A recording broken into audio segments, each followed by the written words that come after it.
Hi, I'm Sonia Luna, CEO and founder of AVIVA Spectrum, a boutique compliance consulting firm headquartered in Los Angeles, California. I wanted to share with you my personal journey in my profession. How did I become a CPA, a CIA? Why did I do what I did? And to do that, I'd really have to go back to my junior year in college. I was taking an introductory course in accounting, and Jim Macklin was my professor. Back then, he saw something about me, how I not only understood the material, but I got the concepts of different problem-solving skills you needed to be in the profession of an accountant.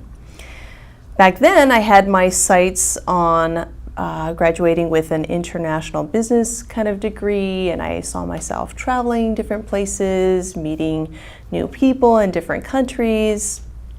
So being a CPA was not the most exciting thought in the world.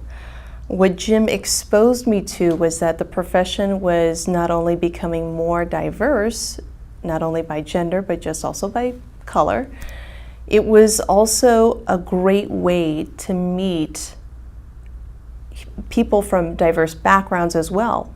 So being an auditor exposed you not only to understand business in general from soup to nuts, but understand the people that are running that business.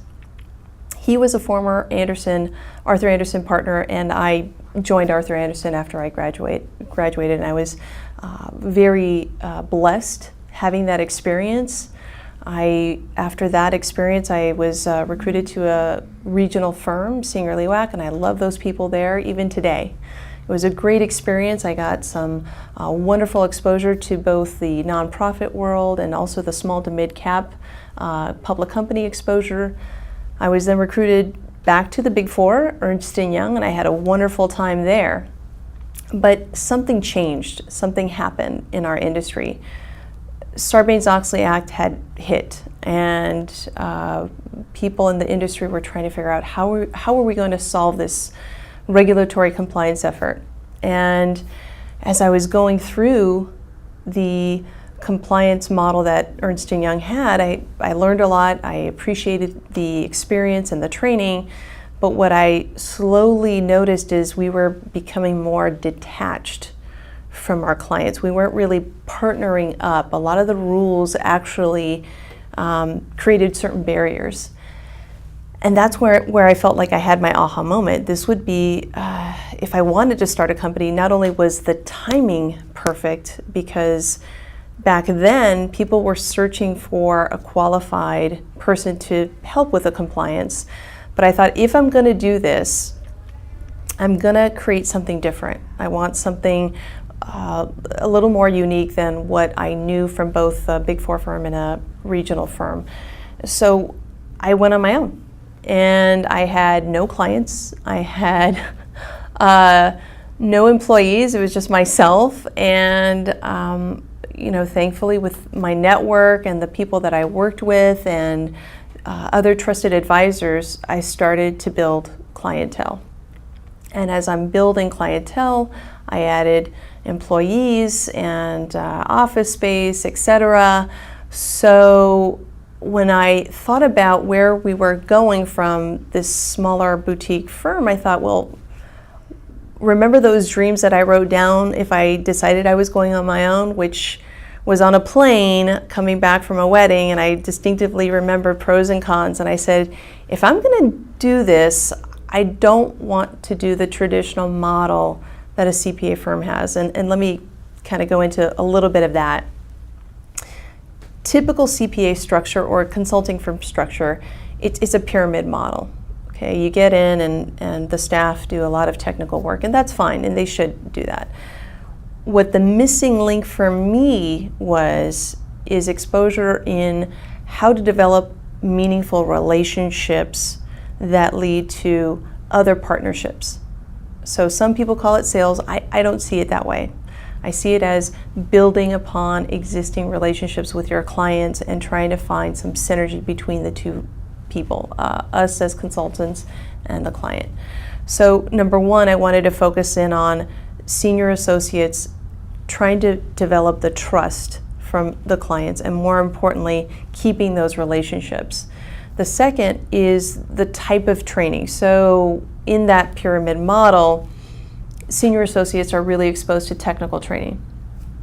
I think that's a little flawed in general. I think senior associates, supervisors, etc., right from the get-go, should be learning more about soft skills, that what I call are life lessons.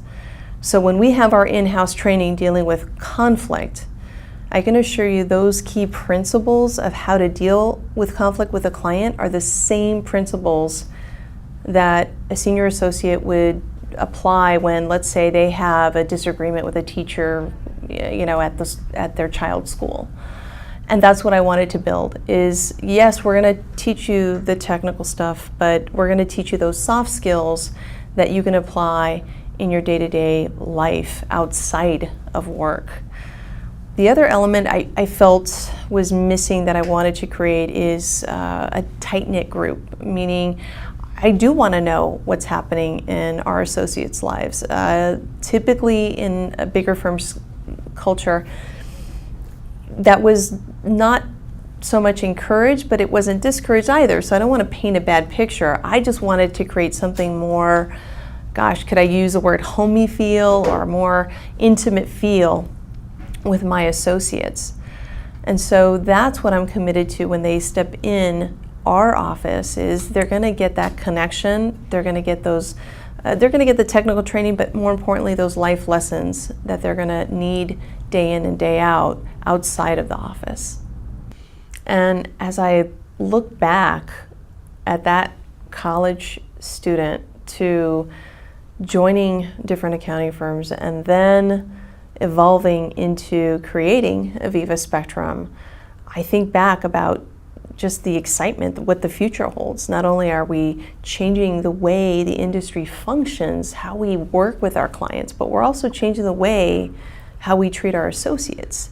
So it's really an exciting time here at AVIVA Spectrum. I'm looking forward to what the future holds for us.